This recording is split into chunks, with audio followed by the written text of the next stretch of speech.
Good morning, everybody.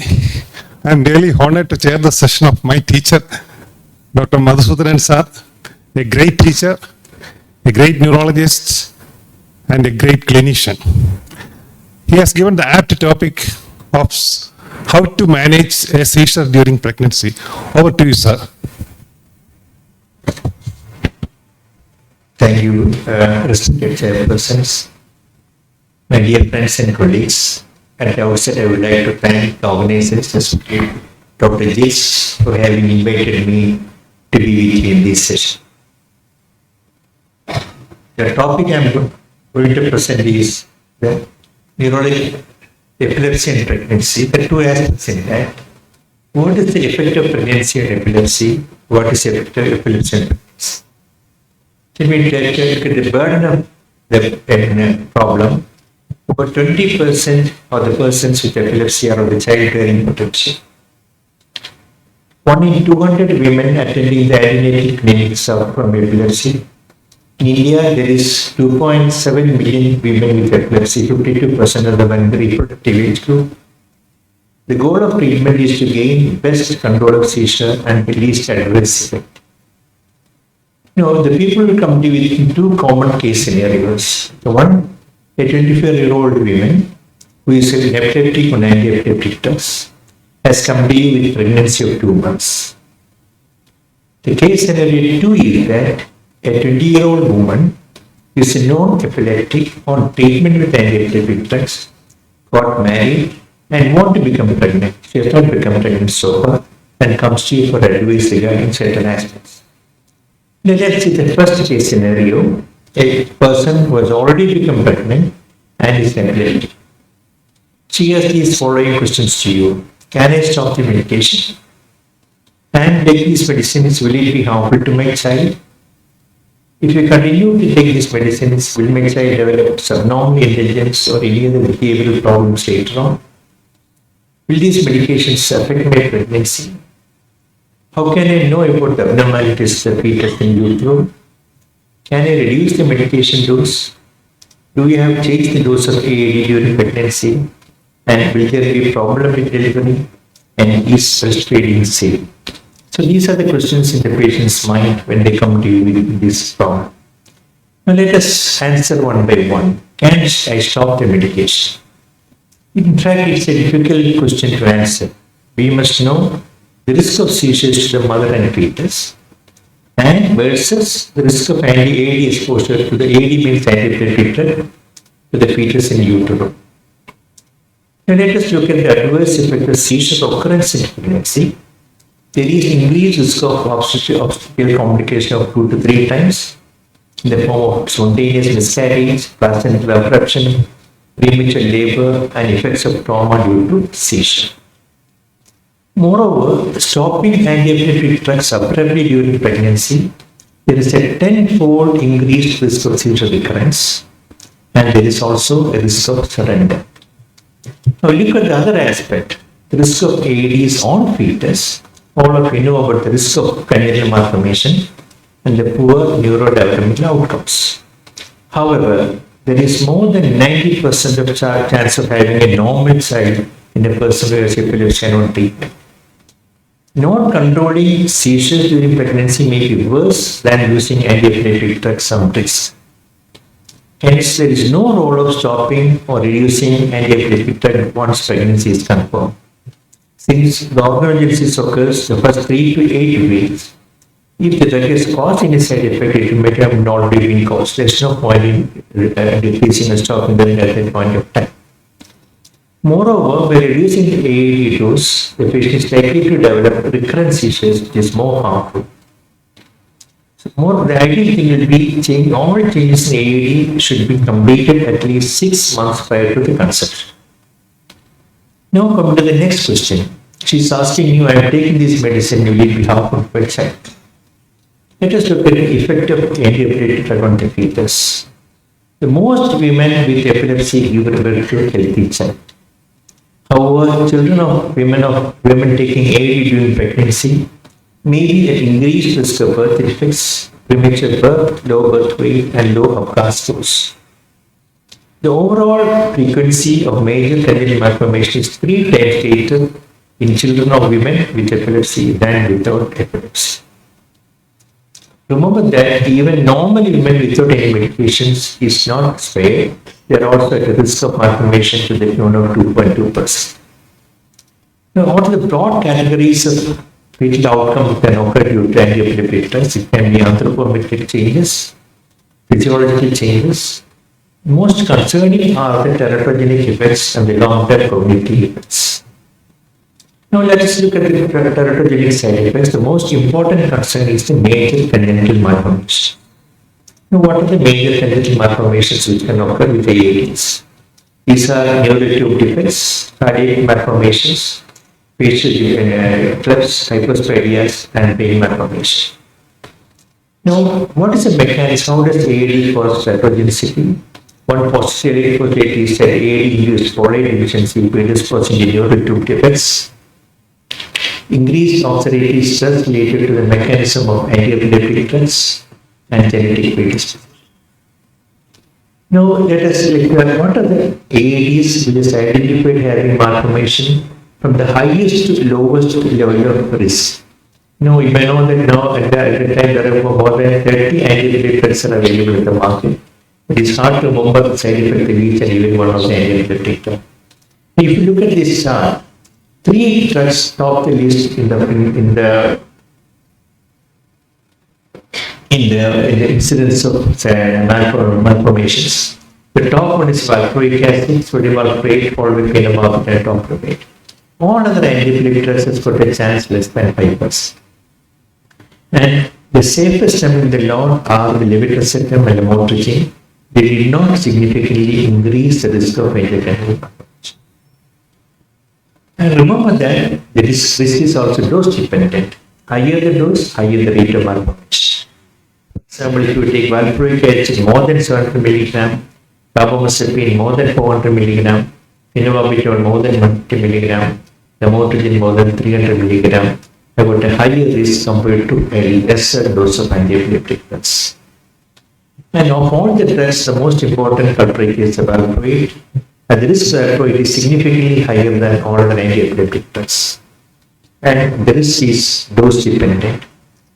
Valproate daily dose of 1500 mg per day or greater associated with risk of 24%, whereas doses of 700 mg per day or less is carries a risk of only 5 to 6%.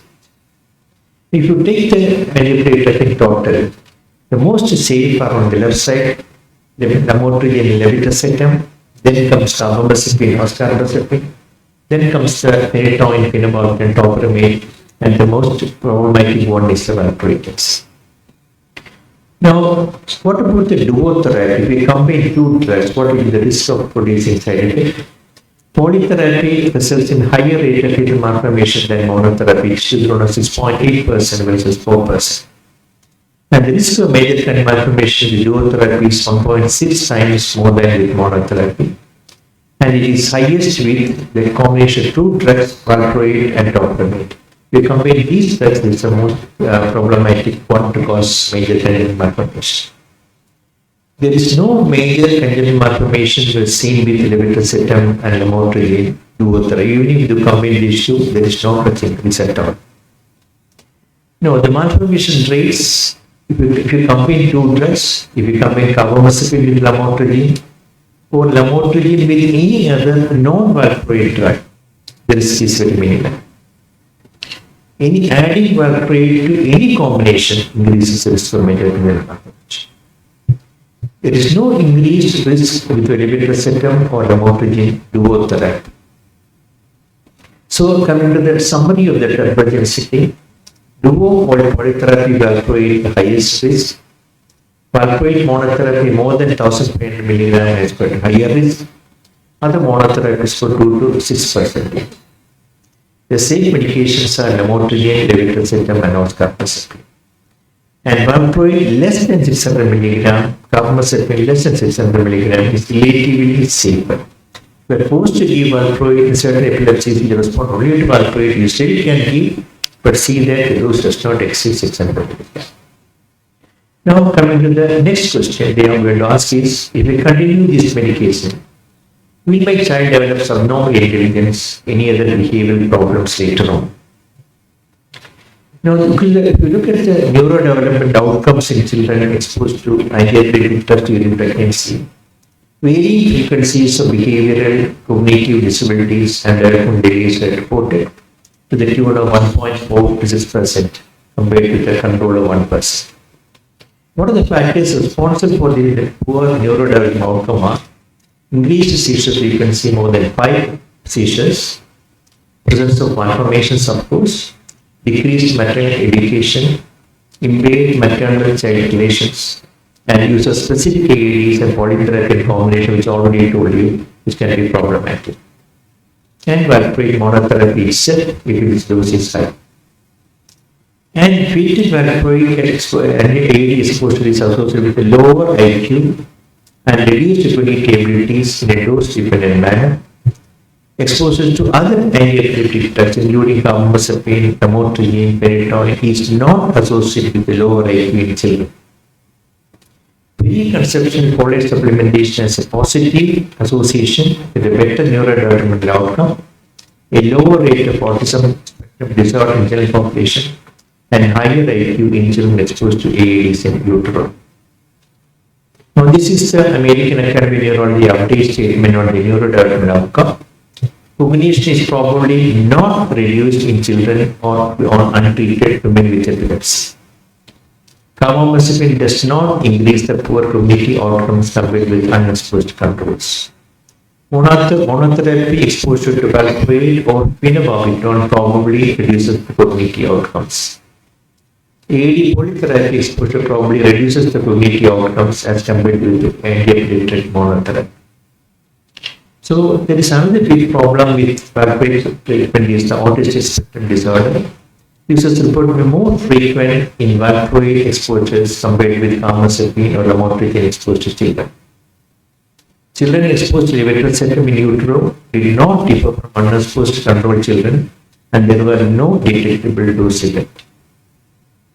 So that is regarding the neurodevelopment outcome in children who are born to mothers who are taking anti-epileptic drugs. Now, next question they are going to ask is, will this medication affect my pregnancy? Now, what is the effect of anti-epileptic on pregnancy? Women taking AEDs at higher risk of developing premature delivery, giving birth to a small for gestational age newborn. There is higher risk of preeclampsia, preterm labor, increased cesarean delivery, prolonged hospital stay, as well as a 10-fold increase in the risk of mortality in persons who are on anti-epileptic drugs. Now, next question is, will there be a problem with my delivery? Women with epilepsy are at increased risk of adverse delivery outcomes, including peripartum infection, placental abruption, induction, elective cesarean section. And seizures during delivery occur in about 2% of the women with epilepsy, with a greater risk to those who have subtherapeutic anti-epileptic drugs, epileptic levels. Maternal seizures in labor may result in prolonged uterine contraction with slowing of fetal heart rate. So these are the ways in which epileptic patients can affect the delivery. Then other important question they ask you, how can I know about abnormalities of my fetus in the utero? Then that is essentially monitoring teratogenesis in pregnancy. There are 3 possible procedures. One is serum markers, ultrasound, and amniocentesis fluid analysis. Serum testing, maternal serum alpha protein in 10 to 12, between 10 and 12 weeks. And there is a quadruple test, there is a second trimester in which include alpha beta protein, beta ICG, E3, unconjugated histiol and inhibin A. And ultrasound can be done 11-14 weeks for looking for nuclear translucency and the anatomy of the body, anatomy and structure of the body. 16 to 18 weeks detect 95% of the neural tube defects, cardiac, renal, facial anomalies. 20 to 22 weeks feeds and cardiac abnormalities, and 30 to 37 fetal growth. And amniocentesis carries 1% risk, if we do it for detecting genetic abnormalities in the child. Now, the other question they can ask is, do you have to change the dose of antibiotic during pregnancy? That is essentially managing epilepsy during pregnancy. You have to continue antibiotic during pregnancy under supervision. Do not stop it or reduce it. The first trimester, you can keep the dosage as low as possible to reduce the risk of malformation. However, dose modification is not required for all AADs during pregnancy. Antibiotic drug clearance is affected in certain AADs during pregnancy, not all the one. For example, dose escalation or dose increase may be required for levetiracetam, lamotrigine, and carbamazepine in the second half of pregnancy, as the blood level of these drugs tend to drop significantly due to hemodilution. So these doses has to be increased. Higher dose of antibiotic drugs is needed near term or during labor. Now there is another thing which you can give is vitamin D recommendations and supplementation to prevent hemorrhagic disease of the newborn. Injection vitamin D 20 mg at 34 and 36 weeks and 1 mg vitamin D to the neonate. Now management of epilepsy in the intrapartum. You can continue with the routine dose of antibiotic drug in the AAD and the labor room. Minimize physical stress, sleep deprivation, and hypoglycemia. If the seizure does occur during labor, it's safe to give IV lorazepam. Epilepsy is not an indication for cesarean section. However, C-section may be required if patients are heavily sedated and are unable to participate in labor. The respiratory efforts can be sluggish in the newborn with pulmonary epilepsy if they are administered phenobarbital or other sedating antibiotic drugs. In that situation, pediatrician should be available to resuscitate if required. Now, after delivery, decrease the antibiotic drug dosage to slightly above the pre-pregnancy maintenance level. Encourage breastfeed. The dose of some antiepileptic drugs like lamotrigine, levetiracetam, carbamazepine, if they have been increased during the pregnancy time, should be reduced in the postpartum period, unless it will go into toxicity of the drug. Encourage safe use of oral contraceptives. If seizures occur for the first time during pregnancy and puerperium, consider secondary causes or symptomatic causes first. Like, for example, eclampsia, press syndrome, etc. Include maybe in the form of CVT, cerebral venous thrombosis, press, hypertension, encephalopathy, eclampsia. Certain tumors can also grow during pregnancy, like meningioma, and bleed from AVM also more common during pregnancy. The last question they are going to ask probably is, can I breastfeed my child after delivery?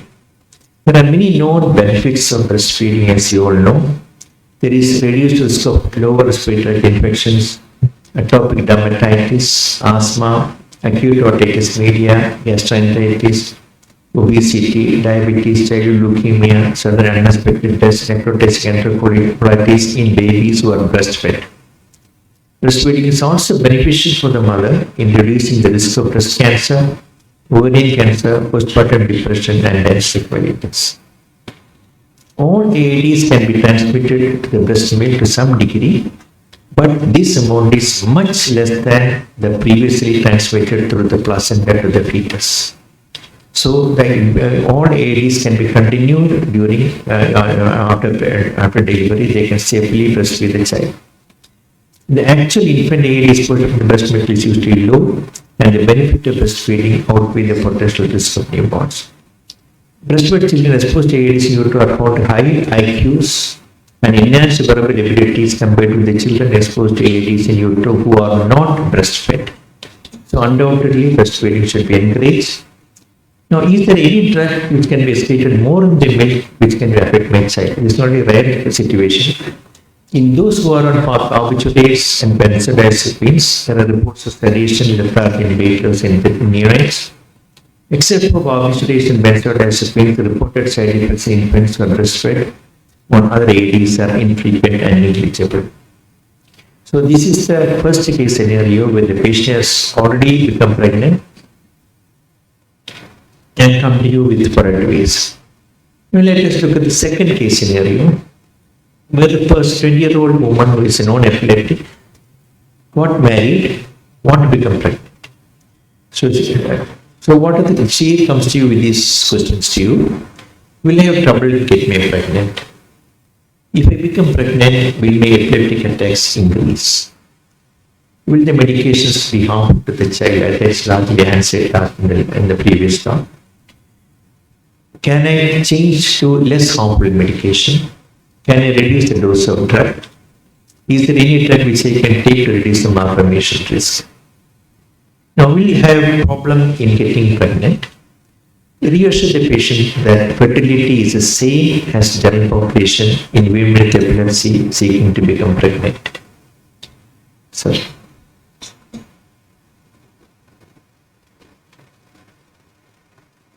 now the next question is, if I become pregnant, will my epileptic attacks increase?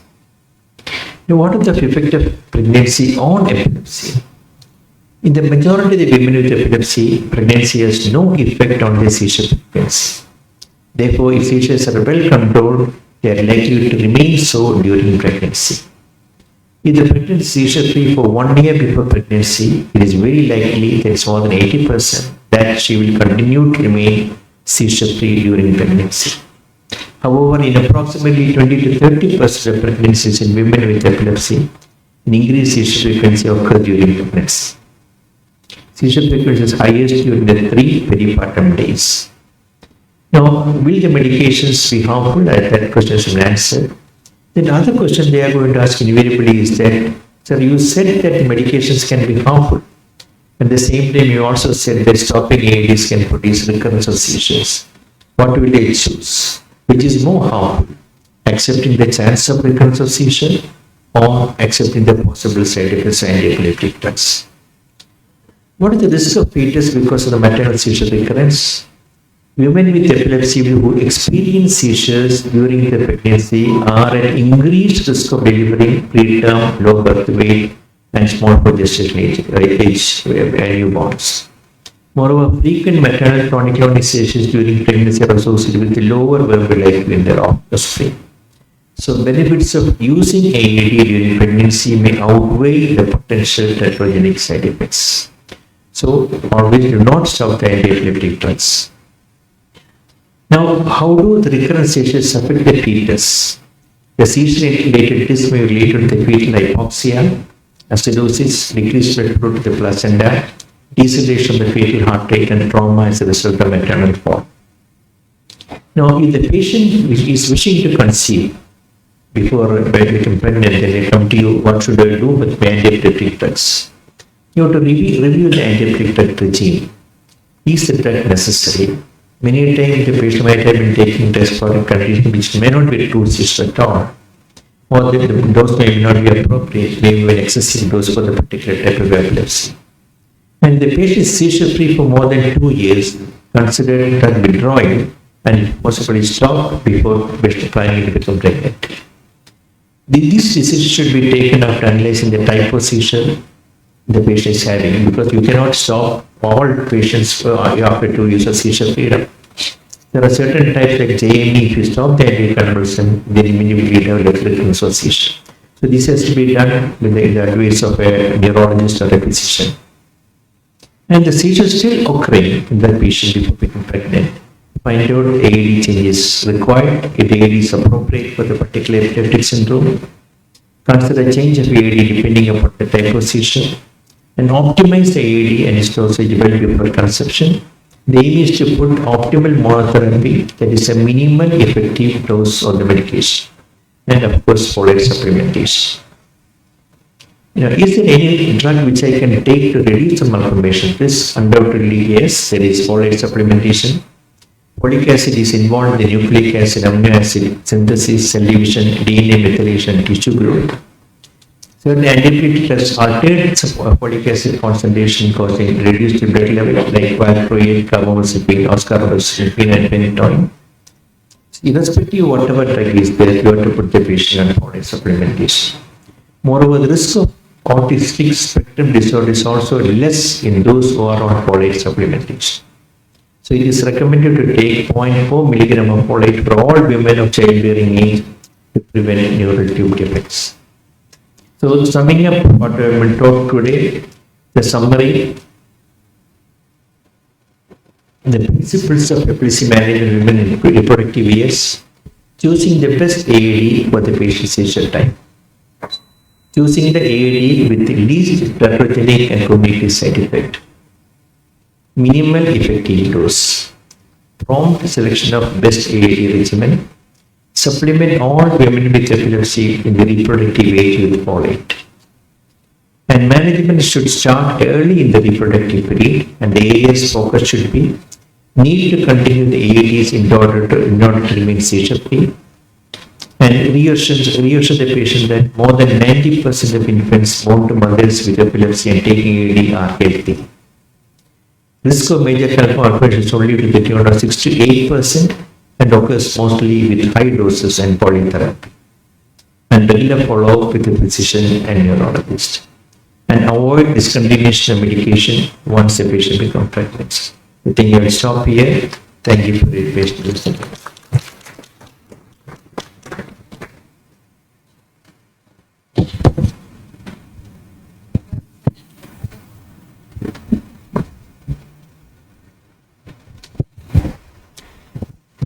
That was an excellent talk, and as all of you know, he's an excellent teacher and a passionate teacher too.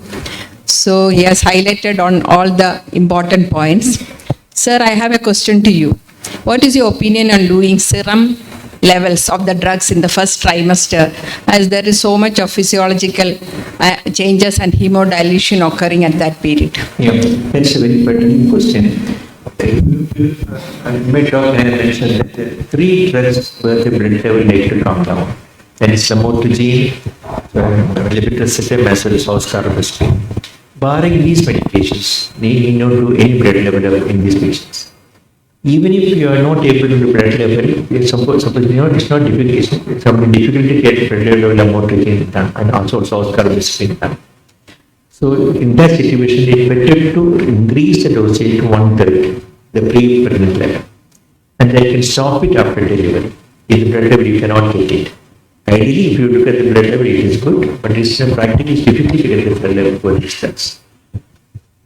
And one more question, sir. Just before, when we plan induction of labor, should we switch over to the injectable forms or not? Or can we continue with the oral forms? During delivery?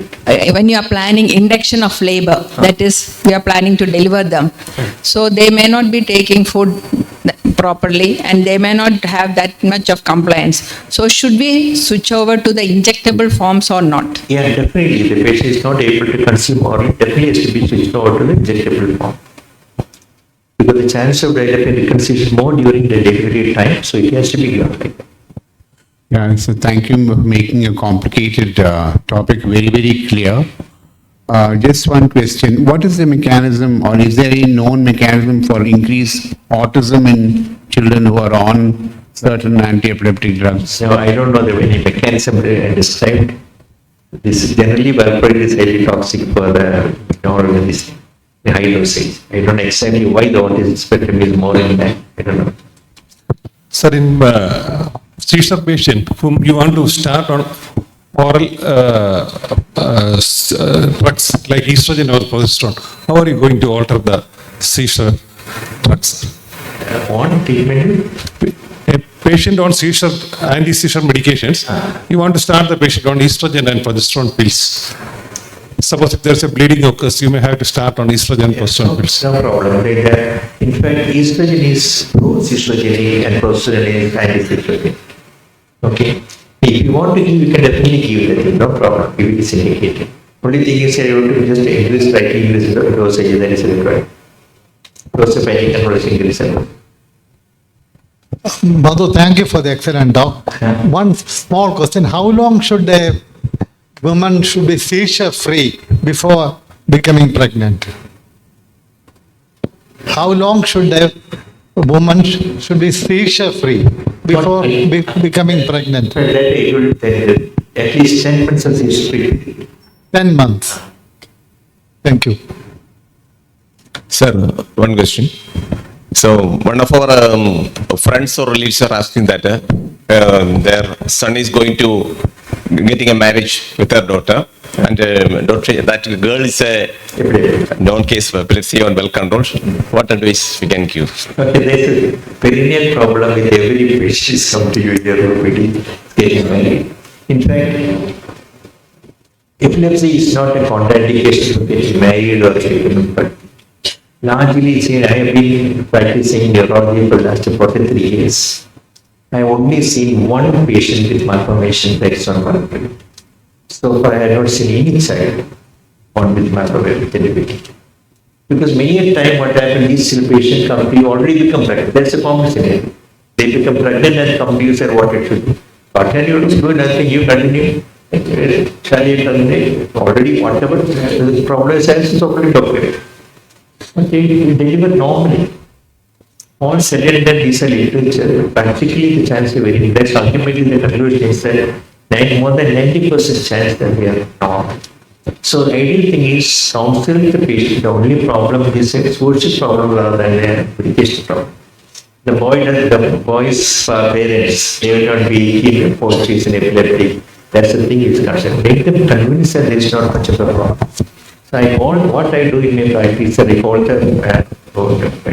both the brides and bridegroom's parents, and then tell them this is situation.